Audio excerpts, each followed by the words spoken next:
soy perteneciente al grupo Belgradia, que es el grupo de los universitarios, aquí en Casa Amén, Casa de Alabanza, amén. Y hoy, ¿verdad?, tenemos la oportunidad maravillosa de entrevistar a una joven que amamos, a Paula Pizarro. Yo sé que le encanta, yo lo sé. Yo lo extraño a ustedes, yo no sé, pero yo lo extraño un montón. Y hoy es una bendición para mí, ¿verdad?, poder tenerte aquí después de 5 meses en Argentina. 5 meses donde nos abandonaste a tu patria, pero sabemos que fue con un propósito mayor. Así que, Paula, preséntate a los muchachos. Bueno, ya me presentaron, mi nombre es Paula Pizarro Cruz, sí, porque mi mamá está ahí, de Cruz. Tengo 23 años, y sí, nací y me crié aquí en AMEC, pero el Señor me hizo un llamado a salir a Argentina, a tomar la escuela, que ya vamos a hablar un poco más de eso. Y recién, ¿cuándo fue que llegamos? El martes. Todavía yo estoy como con una pierna en el avión y con otra en mi casa, todavía estoy como llegando. Pero una bendición poder estar en casa de nuevo y poder compartirle un poquito de lo que el Señor hizo esos 5 meses.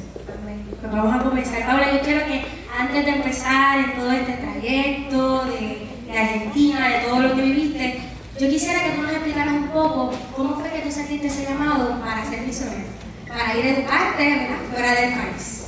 Cuéntame. Bueno, voy a tratar de hacerlo cortito, pero al grano. Desde chiquita yo siempre veía como los misioneros como que los más cool, siempre decía yo quiero viajar al mundo, pero no quiero solamente viajar y viajar, sino que viajar y hacer algo que impacte a la vida. Y nada, siempre veía amigos de la familia, primos que eran misioneros. Aquí tengo una prima que es misionera también. ¿Y dónde está la mamá? Y decía, yo quisiera que el Señor me dé la oportunidad de hacer eso. Y nada, orando y buscando dirección del Señor para mi vida. No sé si se recuerdan, hace como 2 años atrás hicimos un Saturday Night Worship y vino un grupo de misioneros de Hawái, creo que era. Y me dijeron el mismo día, te toca hacer la traducción del mensaje porque ellos no entienden nada de español. Y yo, ¿qué? Bueno, dale. Y yo, ¿pero qué hacen de Hawái acá? Como que tan lejos, ¿qué hacen en Puerto Rico, qué hacen en Canóvana, en AMEC? Y nada, después hablando con ellos me enteré que son de Jucum, que estaban haciendo la EDE, y algo en mi corazón como que hizo clic. Y yo, ¿qué es eso? Bueno, vamos a ver. Me puse a buscar información sobre lo que era Jucum, Juventud con una Misión, son las siglas, y lo que era la EDE, que es la Escuela de Discipulado y Entrenamiento, y rebusqué por todo el mundo. Y yo orando, me recuerdo que tenía como 15 tabs abiertos en la computadora de 15 bases diferentes, todo el mundo. Y yo, Señor, si esto es lo que tú quieres, primero ábreme las puertas con Jucum, de alguna forma. Y así el Señor lo hizo con Jucum Puerto Rico, que está aquí. Así que después lo agarran por ahí y les preguntan todo lo que quieran. Y le dije también, si tú quieres que yo haga la ED, dime dónde. Y lo único que me respondió en ese momento fue, es tu decisión. Donde tú quieras ir, yo te envío. Y yo, ok. Hubiese sido más específico, pero está bien. Y nada, después de eso el Señor me abrió las puertas con Jucum, pude viajar a Argentina. La primera vez que viajé a Argentina, que estaba ahí, a Kevin, Jairel y parte de los que están aquí.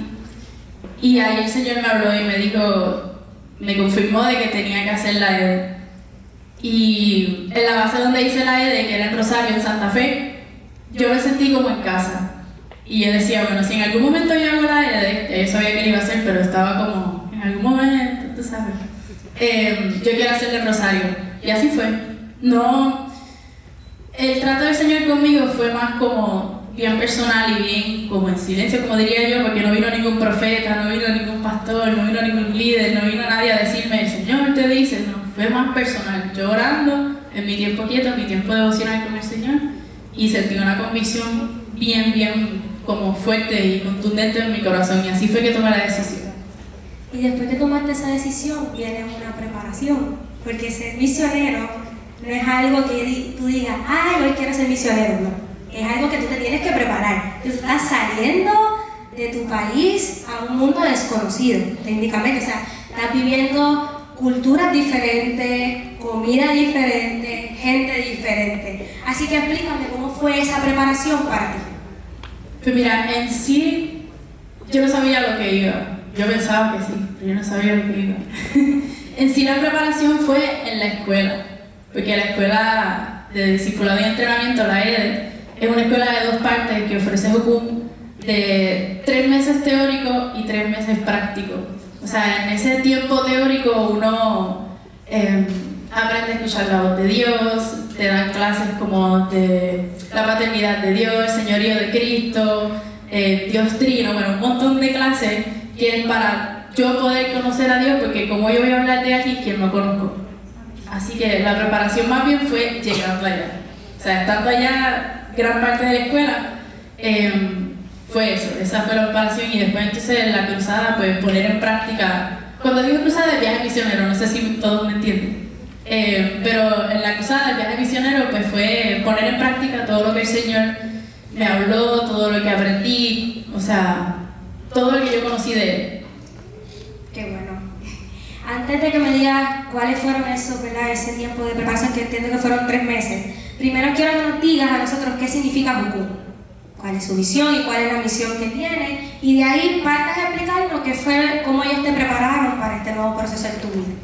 Pues mira, Jucum son las siglas, y Sheila que está aquí me corrige si digo algo que no es. Jucum es juventud con una misión. Y básicamente la misión de Jucum es conocer a Dios y hacerlo conocido. Ese es el lema de la organización misionera. Ellos están en todo el mundo, más de 160 países, ¿no? Tienen bases en todo el mundo y se encargan en llamar a la juventud para eso mismo, para que conozcan a Dios y hacerlo conocido, y que tengan esa experiencia de poder primero conocerlo a Él y quién es Dios para ti, y luego entonces ponerlo en práctica. ¿Cuál es la otra parte? Ya se me olvidó. No te preocupes, te la repetí. Explícanos en esos 3 meses de preparación cuáles fueron esos fundamentos esenciales que te enseñaron, la EDE te enseñó en ese proceso. Pues mira, son un montón de clases que tomamos, entre ellas, como ya les dije, cómo escuchar la voz de Dios, nos hablaron del evangelismo, del servicio, del discipulado, nos dieron clases sobre el temor a Dios, señorío de Cristo, nos enseñaron también cómo nosotros podemos tener nuestros tiempos personales con el Señor, que le llaman tiempo quieto, tiempo a solas o tiempo devocional, como más o menos, ¿verdad? No es que tenga que ver con una estructura, pero una guía como para cómo podemos empezar a desarrollar y cultivar esa relación personal con Dios. También nos hablaron sobre cómo Dios es un Dios personal, un Dios Padre. Y en mi EDE en particular fue enfocada en artes. O sea que aparte de los bloques de esas clases, teníamos bloques creativos donde nos enseñaron obras de teatro, aprendimos a bailar folclore argentino, y los que me conocen saben que yo tengo 2 pies izquierdos y no bailo, pero aprendí a bailar el folclore argentino. Escribimos canciones, y hicimos como un montón de otras cosas, aparte de lo más teológico, sino que nos enfocamos más en las artes. Te imagino que fue lo más que te encantó. Sí, definitivamente. ¿Cuáles fueron los retos que enfrentaste como cultura? Porque ya estamos diciendo que no estás en Puerto Rico, o sea, no es lo mismo. Ya me imagino que ya conociste diversas naciones, diversos tipos de personalidades. Sé que cuando estábamos hablando me decías que convivías con más de 20 personas en una misma habitación con un solo baño. O sea, estamos explicando que esto es misiones 24/7, o sea, 20 personas en un mismo sitio y compartir un solo baño. Creo que eso fue uno de tus mayores retos. Sí, para mí al principio, en el tiempo teórico, éramos 5 chicas en una pieza, en un cuarto, compartiendo un baño. Teníamos que estar listas a las 7:30 de la mañana. ¿Cómo hicimos eso? No sé. Eso fue Dios. Y en la base, no recuerdo cuántos vivimos ahí, pero éramos alrededor de 50 personas más o menos. Compartíamos el televisor, un solo televisor para todas esas personas. Cuando queríamos ver películas había casi que hacer turno. La cocina, los fines de semana nos tocaba a nosotros hacernos la comida porque es libre. De martes a sábado, que corría la semana, nos hacían todo. Hacíamos el desayuno, nos hacían el almuerzo, nos hacían la cena. Pero los fines de semana, con todas estas 50 y pico de personas, ponernos de acuerdo para hacer el desayuno, el almuerzo, la cena, la merienda, todo. Yo creo que más fue dejar mi privacidad y dejar mi espacio y mi horario y acoplarme a vivir en comunidad. Igual para lavar ropa. O teníamos que lavar a mano o teníamos que poner en una lavadora chiquita de una tanda a la vez, como 2 o 3 piecitas, y luego en el tender, si había espacio para tender ropa, la tendía. Si no, ahora que no se te bombara la ropa. El choque de vocabulario también, tuve que modificar mucho mi manera de hablar para que me entendieran y tuve que hacer un montón de preguntas. Yo, ¿qué significa esto? ¿Qué significa esto? ¿Esto lo puedo decir? ¿Esto no lo puedo decir? ¿Qué más? El tener que caminar para todos lados, porque acá todos tenemos carro, ¿verdad? Es fácil movernos, pero allá era caminar 1 hora plus para llegar a los sitios que teníamos que ir. Y yo creo que eso fue como que los retos más como de vivir en comunidad. Eso fue lo más que Dios trabajó mucho conmigo en eso. Y le damos amén y gloria al Señor por eso, porque genera en nosotros la paciencia, el aprender a convivir, que el Señor estaba trabajando en ti muchas cosas más allá de lo espiritual. Estaba trabajando un carácter completamente. Sé que mencionaste algo del lenguaje. Todos, ¿verdad?, sabemos, y los que no saben, Paula tiene un bachillerato en lenguas extranjeras. Y eso fue algo que me llamó mucho la atención, porque fue una de las preguntas que yo dije, se la tengo que hacer. ¿Entiendes que fue parte del propósito de Dios que tú estudiaras un bachillerato en lenguas extranjeras cuando llegaste a la EDE? Full. Yo siempre sentí que el Señor que el Señor como que me dirigió a eso, porque todos los años yo le pedía, o sea, todos los años cursando el bachillerato yo le decía, Señor, es aquí donde tengo que estar. Y el Señor no me decía nada, así que, bueno, es aquí donde tengo que estar. Y yo, ¿para qué? ¿Qué yo voy a hacer con francés, portugués, todo lo que aprendí en el bachillerato? Y me di cuenta de que sí era de Dios, porque una de mis compañeras, ella es suiza, pero en la parte francesa de Suiza. Entonces habla francés. Y ella llegó primero y después llegué yo y me encuentro con ella y ella bien calladita, solo hablando inglés, el inglés francés que casi ni se entiende. Y yo, tú eres la chica que habla francés. Y le empecé a hablar mi francés ahí medio malo porque ya perdí práctica. Y luego, con el tiempo de la escuela, ella me decía, ¿tú sabes que tú eres una oración contestada? Y yo, ¿cómo así? Y decía, mi mamá oró para que alguien en mi EDE hablara francés para yo no sentirme sola. Y yo, wow. Yo estuve 5 años estudiando francés para venir a hacer una EDE para que ella no se sintiera sola. Eso solo lo hace el Señor. Y ahí donde entiende que el tiempo del Señor es perfecto. Que puedes decir que, ¿verdad?, haciendo un resumen, que en este tiempo teórico aprendiste a conocer a Dios de diferentes maneras. Aprendiste a ver el carácter de Dios en tu vida, aprendiste a conocer a Dios de otra manera que quizás a lo mejor cuando estabas aquí, Señor, yo te conozco. Pero imagino que allá dijiste, wow, Señor, verdaderamente ahora te conozco, fuiste como Job, de oídas te había oído, mas ahora mis ojos te ven. Y de esa manera quiero, ¿verdad?, que compartamos unos visuales de lo que fue el tiempo teórico de Paula. Yes.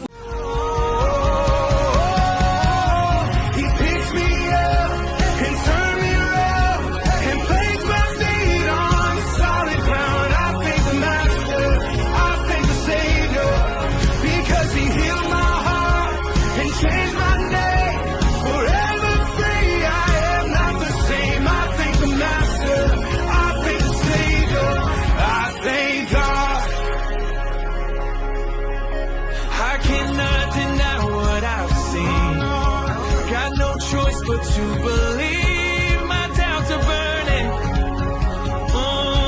like ashes in the wind. So long to my old friends, burning in bitterness. You can just keep it moving, but you ain't welcome here. From now till 5 meses. La teoría fue conocer a Dios y vivir en comunidad, pero falta la parte más importante, la práctica, que fue hacerlo conocido. Cuéntanos, Paula, ¿qué fue esa etapa práctica para ti? Bueno, la etapa práctica, que es la fase práctica como le llaman, son 2 meses que luego, como ya había dicho, luego de los 3 meses de todas estas clases, todos estos procesos personales con el Señor, mucho llanto, mucho discipulado, mucho de todo, para que el Señor, ¿verdad?, moldeara en nosotros nuestro carácter, su huella digital en nosotros, volver a nuestro diseño original como Él nos creó, entonces poder llevar eso a la cruzada. Y estuvimos viajando por la Patagonia, en el sur argentino, 2 meses. Fuimos a... Bueno, comenzamos primero en Buenos Aires, que estuvimos una semana allí, eso fue la semana de despedida de año. Estuvimos... Sí, en la ciudad, y luego fuimos a una base que estaba en el campito, que se llama Ituzaingó, y despedimos el año allí con los chicos, y volví a Ituzaingó. Luego bajamos a Bariloche, estuvimos en Bariloche 10 días, nos quedamos en una iglesia, y ahí es que también la vida de comunidad se puso, Dios estaba ahí apretando las tuercas. Dormimos en matres, en colchones, en el piso, y estábamos... Los chicos dormían en un salón y nosotros dormíamos en el templo. Y ahí éramos 23 personas con 2 niños incluidos, porque nuestra directora y su esposo tienen dos hijos y se fueron con nosotros a hacer ese viaje. Así que ahí donde Yanima les estaba diciendo que teníamos un solo baño para todos nosotros. Así que se pueden imaginar cuántas veces no nos bañamos, cuántas veces nos bañamos con agua fría. Y sí, ahí como que se ajustó un poco la vida de comunidad. Estuvimos 10 días ahí, estuvimos yendo al centro a evangelizar, y la manera en que evangelizábamos era, nos poníamos con uno de nuestros directores tocaba guitarra y tocaba folclore, la chacarera, que en algún momento les voy a enseñar a bailar. Y nosotros con la falda nos poníamos en el centro y empezábamos a bailar folclore. Y la gente llegaba, y llegaba gente, y nosotros, bueno, ¿quién quiere bailar con nosotros? Y nos poníamos a bailar con la gente, y luego de allí, luego de bailar con las personas, nos preguntaban como que ¿ustedes son una escuela de folclore o qué son? Los escucho hablando en español medio raro, o los escucho hablando inglés, ¿de dónde son y por qué están en Argentina? Y nosotros ahí entonces empezábamos a hablar, nosotros somos de Jucum, tal, somos jóvenes misioneros y queremos hablarte de Jesús. O sea que el evangelismo era más uno a uno. Hacíamos algo para llamar la atención, que en este caso era el folclore, la gente llegaba y entonces comenzábamos a hablar con ellos y lográbamos evangelizarles. También estuvimos haciendo actividades para niños, inventamos una obra de teatro, juegos, una de mis compañeras es estilista, así que ella estuvo recortando el pelo a las chicas gratis, otra era técnica de uñas, le hacía las uñas a las chicas, a las niñas, a las adultas, y otro era barbero, así que teníamos el beauty completo y el entretenimiento gratis. Y de una vez hablando de Jesús a las personas, que ese era el enfoque, usar nuestros dones y nuestros talentos para expandir el reino. ¿Qué más? En Bariloche hicimos un montón, 10 días. Dirigimos la alabanza en la iglesia, a mis compañeros les tocó predicar por primera vez. Sí, creo que eso es lo que hicimos allá. Luego fuimos a Villa Langostura, que también estuvimos trabajando con una iglesia. Ahí sí dormimos todos en el templo. Las chicas en un lado, los chicos en otro lado, divididos por una fila de 4 sillas y una fresa. Y ahí sí compartíamos un solo baño para todos también. Pero en sí teníamos como un orden, quién se bañaba por la mañana, quién se bañaba por la noche. Y ahí sí nos bañamos, ahí sí. Después de Villa Langostura pasamos a Puerto Madryn, que es la costa. Allí estuvimos 2 semanas. Estuvimos una semana con una iglesia, trabajando con jóvenes, haciendo actividades con niños y evangelizando en las calles también. Y antes, cuando llegamos, el día después, siempre íbamos a la intendencia, al policía, a los bomberos, y nos parábamos allí a interceder por ellos y pedirle palabra al Señor. Y el Señor nos daba palabra, entrábamos, les dejábamos todo escrito, orábamos por ellos y seguíamos haciendo lo que teníamos que hacer. Todo era enfocado en evangelismo, de diferentes maneras, pero todo enfocado en el evangelismo. Luego la segunda semana estuvimos con la base de Puerto Madryn, de Jucum también, haciendo un campamento para niños. No, mentira, ese no era un campamento de niños, era el campamento de todas las edades, desde niños hasta adultos. Había señoras de 60 y pico de años haciendo el campamento y ellas más emocionadas que los mismos niños. Ahí sí nos dividieron y estuvimos, creo que fueron 4 días, con los niños, con los jóvenes, con los adolescentes y con los adultos. Y sí, igual íbamos como parte del cierre del campamento, bajábamos al centro a evangelizar. Luego fuimos a Villa Gesell. En Villa Gesell estuvimos en una iglesia también, trabajando con niños. Igual, todo lo mismo con niños, bailando folclore. Y luego regresamos a Balcarce, que fue en Buenos Aires, y ahí estuvimos una semana remodelando un geriátrico, un home, como le llaman acá. Y en una semana remodelamos todo el techo del frente, un comedor, un salón y toda la parte del frente de como que de la entrada. Y eso fue bien fuerte. Pero, ¿verdad? Por la gracia del Señor, la directora del geriátrico, ella era jucumera. Y ella llevaba 3 meses nada más dirigiendo el geriátrico. Y ella oró y ella, Señor, qué lindo sería que un grupo de jucum viniera a ayudarme a remodelar esto porque yo no puedo sola. Es una casa antigua, bien grande.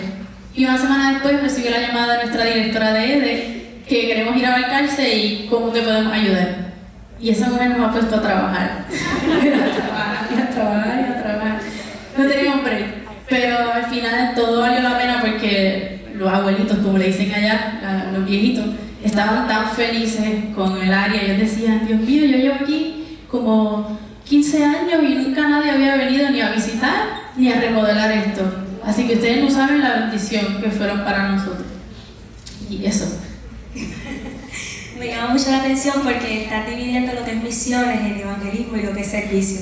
Porque de esto se trata de esto. Sabemos que misiones sí es evangelizar, pero también tú haces misiones sirviendo, ayudando al que está decaído, ayudando al más necesitado. Como decía Paula, fueron una semana a remodelar un geriátrico. Eso son misiones. Eso es impactar verdaderamente más allá del tú a tú. Son cosas pequeñas que marcan a los demás. Por eso mismo te pregunto, Paula, ¿aprendiste a ver al Señor en las cosas más pequeñas? Demasiado. Era hasta en lo más mínimo. O sea, en las conversaciones con mis compañeros siempre el Señor me hablaba. Cuando me estaba preparando el café, el Señor me hablaba. Cuando estábamos caminando en Bariloche, la iglesia quedaba como a 45 minutos caminando, bajando para el centro. Y tenía una vista brutal con las montañas, la nieve encima de las montañas, los árboles y todo. Y yo siempre como que me tomaba mi tiempo para mirar y yo, Señor, ¿qué tú me quieres decir con esto? Y el Señor me hablaba. El Señor siempre está hablando, nuestra disposición del corazón y nuestra sensibilidad para poder escucharlo. Así que sí, definitivamente aprendí a escuchar al Señor desde esperando el baño después de las 20 y pico personas hasta evangelizando a las personas. Y Paula, te pregunto, ¿cómo era su preparación como grupo? Porque sabíamos que iban a evangelizar, era algo que no se detenía, era constante. Pero ¿cómo era su preparación como grupo? ¿Tenían líderes que les daban support, que hablaban con ustedes para que ustedes se deshogaran? Porque sabemos que también hacer esto constantemente, quizás sin descanso, incómodo, quizás no se han bañado, no han comido bien, sabemos que puede llegar a un punto donde puede drenar. O el cuerpo puede decir no más. ¿Cómo era esa preparación con ustedes? Porque los están tirando al fin, pero sabemos que hay gente detrás, además de que está en oración, levantando sus manos constantemente. Sí, no, definitivamente los líderes fueron muy intencionales en eso y siempre nos recalcaban de que nosotros nos levantábamos, eso era lo único que teníamos programado, nos levantábamos el desayuno y el tiempo quieto, después de ahí lo que el Señor dijera. Y eran bien enfáticos en que tienes que hacer tu tiempo quieto porque lo vas a notar. O sea, el tiempo quieto es el tiempo devocional, orar, hablar con el Señor, leer la palabra. Y se notaba cuando uno no hacía su tiempo quieto en el transcurso del día, era como que me quiero ir, no quiero estar aquí, llevo por mi casa. Porque es drenante, pero el Señor siempre nos acompañó. Y sí, también teníamos intercesiones de grupo. Teníamos worship, como le decían allá, worship de grupo. Algunos días, luego del tiempo quieto, nos sentábamos todos a cantar y simplemente a adorar, orar. Y creo que una vez a la semana, luego de todas las actividades del día, nos sentábamos y los líderes nos preguntaban cómo se sienten, qué creen que podamos cambiar. Háblennos claro, como que con el liderato, con el grupo, y teníamos ese tiempo como de desahogarnos y de, como soltar en la adoración, en la intercesión y el uno a uno, que es el discipulado. Cada uno de nosotros tenía un líder, el que le llamamos discipulador, que es básicamente como una persona que está contigo en todo el proceso. Tú tienes una crisis de yo no sé qué, vas al discipulador. Tienes un mal día, vas al discipulador. Y no es que tú vas y sueltas tus cargas, sino que es que vas y él te escucha, te responde, ora por ti y te da seguimiento también. Así que sí, fueron muy intencionales en el cuidado de nosotros. Sí, eso es bien importante, que no estén solos, porque sabemos que es algo que puede ser fuerte y responder más al llamado y entender que están todos caminando en el propósito del Señor. Y entre todas esas historias que me contaste, tuvo que haber alguna, mínimo una o más de una, que te impactó. ¿Cuál tú me podrías contar? Son un montón, pero la primera que me vino a la mente voy a contar esa. Estábamos en Bariloche. Yo recuerdo que ese día, como habíamos caminado tanto, yo estaba como media mareada, media, no quiero hacer nada, quiero dormir. Y yo llegué como sin ganas y yo, bueno, vamos a hacerlo porque es parte de ello, sé que el Señor algo va a mostrar. Y nada, comenzamos a bailar folclore y llega esta bebé con su trajecito, una faldita ahí, y ella empieza a hacer los movimientos de folclore con nosotros y se metió a la línea a bailar con nosotros. Y la mamá, yo la veo que nos mira y nos mira como que con esta cara de ¿qué será lo que están haciendo? Pero a la misma vez como con mucha dulzura, como que algo la había cautivado. Y cuando terminamos, ella viene donde nosotros y yo veo que viene con su teléfono y me muestra así como un párrafo. Y era Google Translate, y era de Rusia. Y nosotros nos comunicamos por Google Translate. Ella me preguntó como que ¿qué hacen acá? ¿Por qué están acá? Y yo le expliqué. Y cuando le hablé sobre la misión y todo, ella le cambió el rostro por completo. O sea, su cara comenzó a brillar. Y ella se le aguaron los ojos y ella decía, yo antes iba a la iglesia, pero no entendía la importancia de lo que es la misión, ni la importancia de lo que es tener a Jesús. Y a mí eso me impactó tanto porque ahí tú te das cuenta que no hay barrera para el evangelio, porque un idioma que nadie entendía. Cuando ella le hablaba al teléfono, yo me quedaba tratando de ver si entendía algo, nada. Y eso me impactó un montón, porque ahí te das cuenta que es un solo Dios y que es un solo evangelio y que todos somos hijos.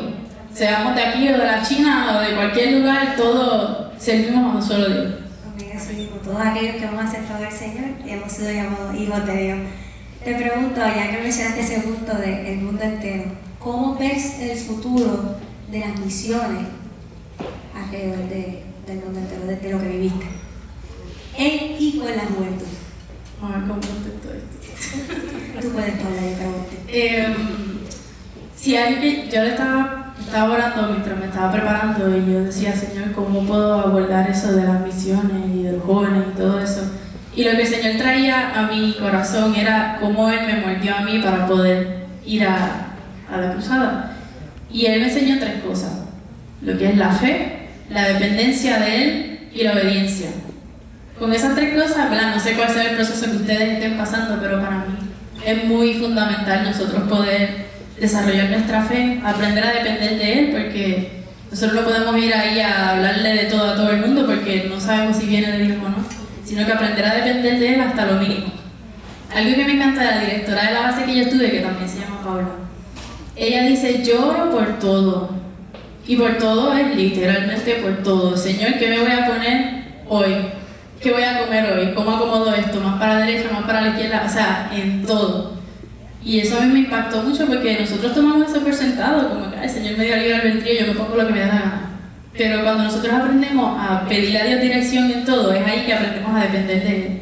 Y ya con esas cosas mínimas, ya sabemos como que, ok, eso es lo que el Señor quiere, y cuando vengan las cosas grandes, ya tenemos esa, ¿verdad? Como ese oído afinado, como yo digo, para saber qué es lo que el Señor quiere. Y entonces la obediencia, que viene, ¿verdad? Luego de eso, saber obedecer a lo que Dios te dice. Porque no es que ahora todos nos vayamos de misiones, o todos nos vayamos para Argentina, o para China, o para donde sea, sino que saber escuchar y discernir la voz del Señor a ver qué Él te quiere decir. Tal vez tu campo misionero es tu casa, tal vez tu campo misionero es la universidad, tal vez sí, el Señor te dice, bueno, agarra tus maletas y nos vamos. Pero es todo obedeciendo lo que el Señor dice y escuchando su voz, con la fe, dependencia y la obediencia.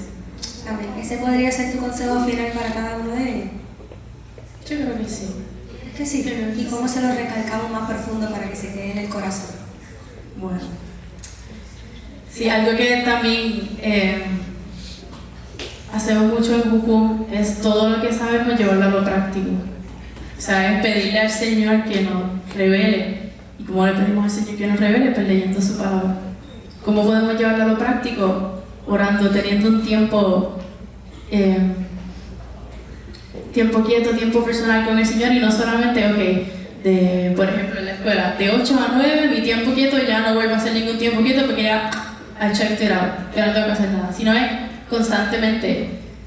Es como una vez dijo, creo que fue Misraim, que nuestras oraciones nunca tengan un amén, sino que sean constantes, estar todo el día buscando el rostro del Señor.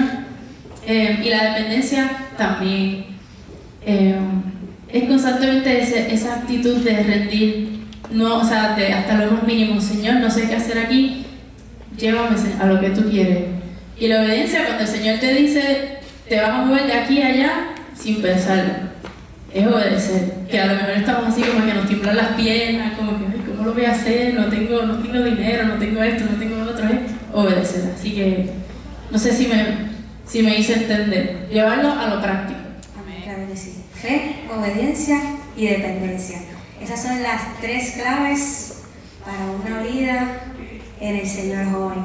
Queremos decirle, ¿verdad? Paula es una joven como nosotros, común y corriente. Solamente ella tuvo el valor de obedecer al Señor a lo que Él la había llamado. Así que de esta manera queremos disfrutar de tu tiempo práctico en Argentina.